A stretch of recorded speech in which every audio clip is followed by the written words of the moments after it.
Sam prijedlog odluke o obrazovanju Odbora za dalju reformu izbornog i drugog zakonodavstva je dobar polazni tekst za reformu izbornog zakonodavstva i moram reći da je tu pokazan dobar sluh i razumijevanje svih parlamentarnih partija, kako parlamentarne većine, tako i parlamentarne opozicije.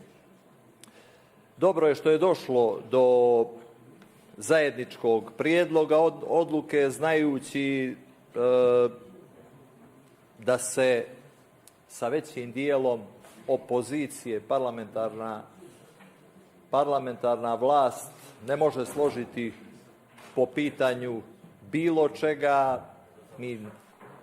Mi danas ne znamo čak ni da li se ova naša domovina država zove Crna Gora ili je to neka druga, da li je danas dan da li je sada dan ili je noć i tako dalje. I ovo je stvarno jedan veliki i krupan korak.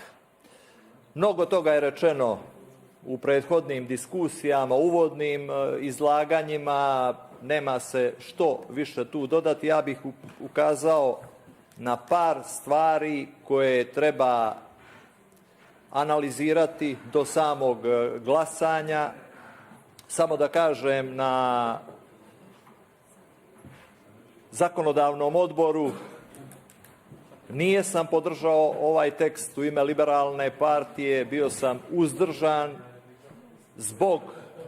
iz razloga što mislim da parlamentarna većina i parlamentarna opozicija moraju imati podjednak broj članova, odnosno članica u ovom odboru. Ne može nikako ostati tih nekih tragova, ne može doći do toga da bude 7:6 u odnosu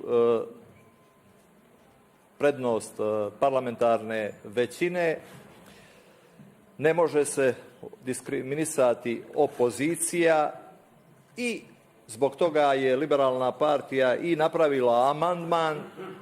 Evo, rečeno je da nema amandmana, da se neće niko neće predavati amandmane, ali u svakom slučaju tim amandmanom bi bilo obuhvaćeno da samo oni koji učestvuju u radu Skupštine mogu imati članove, odnosno članice odbora. Posebno u radu odbora treba posvetiti pažnju ravnopravnosti svih. Čuli smo ovdje već priču o nedavno nastaloj ženskoj političkoj mreži.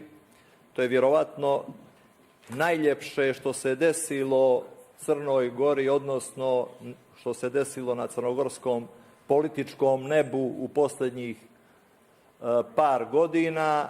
O njihovim zahtjevima koji će, vjerujem, biti implementirani u sva dokumenta koja ćemo usvojiti. Posebnu pažnju treba posvetiti osobama sa invaliditetom, slijepim, slabovidim i rješavanju svih onih fizičkih barijera koje sprečavaju da učestvuju u izbornom procesu. Također i o raje populaciji, Romi, Aškalije, Egipćani koji bi trebali dobiti zasluženo mjesto u crnogorskom parlamentu shodno broju pripadnika tih grupacija u Crnoj Gori. Ponavljam, ne smije doći do prazne stolice u radu odbora koji danas treba da formiramo. Još uvijek, iskreno da kažem, nisam siguran da li će Liberalna partija, da li će liberali zbog ovog navedenog podržati prijedlog ove odluke.